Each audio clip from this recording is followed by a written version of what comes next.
यह कहानी बहुत ही पुरानी है। उस समय महात्मा गौतम बुद्ध पूरे भारतवर्ष में घूम घूम कर बौद्ध धर्म की शिक्षाओं का प्रसार कर रहे थे।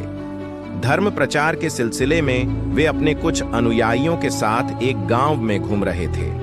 काफी देर तक भ्रमण करते रहने से उन्हें बहुत प्यास लग गई थी। प्यास बरहता देख उन्होंने एक शिष्य को पास के गांव से पानी लाने के लिए कहा। शिष्य जब गांव में पहुंचा तो उसने देखा कि वहां एक छोटी सी नदी बह रही है, जिसमें काफी लोग अपने वस्त्र साफ कर रहे थे और कई अपने गायों को नहला रहे थे। इस कारण नदी का पानी काफी गंदा हो गया था। शिष्य को नदी के पानी का ये हाल देख लगा कि गुरु जी के लिए यह गंदा पानी ले जाना उचित नहीं होगा। इस तरह वह बिना पानी के ही वापस आ गया। लेकिन इधर गुरु जी का तो प्यास से गला सूखा जा रहा था, इसलिए पुनः उन्होंने पानी लाने के लिए दूसरे शिष्य को भेजा। इस बार वह शिष्य उनके लिए मटके में पानी भरकर लाया। ये देख महात्मा बुद्ध थोड़ा आश्चर्यचकित हुए। उन्होंने शिष्य से पूछा, गांव में बहने वाली नदी का पानी तो गंदा था, फिर ये पानी कहां से लाए?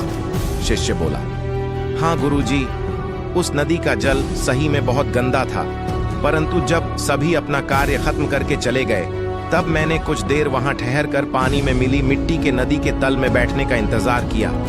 जब मिट्टी नीचे बैठ गई तो पानी साफ हो गया, वही पानी लाया हूं। महात्मा बुद्ध शिष्य का यह उत्तर सुनकर बहुत खुश हुए तथा अन्य शिष्यों को एक शिक्षा दी कि हमारा जीवन भी नदी के जल जैसा ही है। जीवन में अच्छे कर्म करते रहने से यह हमेशा शुद्ध बना रहता है, परंतु अनेकों बार जीवन में ऐसे भी क्षण आते हैं जब हमारा जीवन दुख और समस्याओं से घिर जाता है। ऐसी अवस्था में जीवन समान यह पानी भी गंदा लगने लगता है। मित्रों, इसलिए हमें जीवन में दुख और बुराइयों को देखकर अपना साहस नहीं खोना चाहिए और धैर्य रखना चाहिए। गंदगी समान ये समस्याएं स्वयं ही धीरे धीरे खत्म हो जाती हैं। गौतम बुद्ध सत्य, अहिंसा और सहिष्णुता की प्रतिमूर्ति थे। इन्हीं सद्गुणों का उपदेश वे घूम घूम कर देते और लोगों से इन्हें अपनाने का आग्रह करते। एक दिन वे किसी गांव में पहुंचे। वहां कुछ ऐसे अज्ञानी लोग थे जो बुद्ध के विरोधी थे। वे बुद्ध को अपशब्द कहने लगे। यह देखकर बुद्ध के शिष्यों को बहुत बुरा लगा। उन्होंने बुद्ध से इसका विरोध करने का आग्रह किया तो बुद्ध ने उन्हें समझाया कि ये लोग तो अपशब्द ही कह रहे हैं। यदि ये पत्थर भी मार रहे होते तो भी मैं कहता कि मारने दो। मैं जानता हूं कि ये कुछ कहना चाहते हैं, लेकिन क्रोध के कारण कह नहीं पा रहे। 10 साल पूर्व यदि ये ही लोग मुझे गाली देते तो मैं भी इन्हें गाली देता, किंतु अब तो लेन देन से मुक्ति मिल गई है। क्रोध से अपशब्द निकलते हैं। यहाँ तो क्रोध भवन कब का ढह चुका है। बुद्ध के विचार सुनकर अपशब्द कहने वाले हैरान रह गए। बुद्ध ने आगे अपने शिष्यों से कहा, इन लोगों को बताओ कि पिछले गांव में क्या हुआ था। शिष्यों ने बताया, वहां के लोग फल व मिठाइयां लेकर आए थे और आपने यह कहकर वे चीजें लौटा दी कि अब लेने वाला विदा हो चुका है।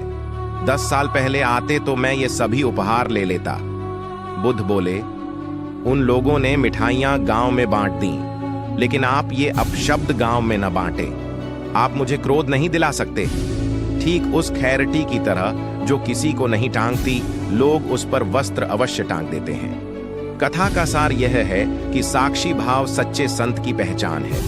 जो अच्छे बुरे, लाभ हानि, अपना पराया के संकीर्ण भाव से मुक्त हो जाता है, उसे ही संतत्व की प्राप्ति होती है। अंगुलिमाल कुख्यात लुटेरा और हत्यारा था। जो भी सामने आ जाता उसे ही लूट लेता, या यदि सामने वाला ना नुकर करता तो उसकी तलवार उसका गला नापने को तैयार रहती थी। माला में पिरोने के लिए वह अपने शिकार अधिकांश लोगों के हाथों की अंगुलियां काट लेता था। वह अपने गले में अंगुलियों की माला पहनाता था, इसीलिए उसका नाम अंगुलिमाल पड़ा। एक दिन महात्मा बुद्ध घने जंगल से होकर कहीं जा रहे थे। दूर से अंगुलिमाल ने उन्हें देख लिया।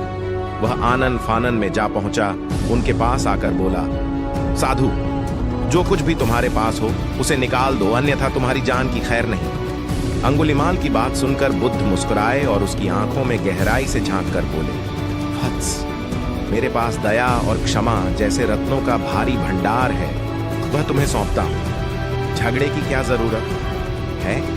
बुद्ध का इतना कहना था कि मानो जादू हो गया। अंगुलिमाल अपनी तलवार दूर फेंककर बुद्ध के चरणों में झुक गया और बोला, धन्य हो महात्मन, आज मैं मालामाल हो गया। यही कुख्यात लुटेरा अंगुलीमाल बौद्ध भिक्षु बन गया।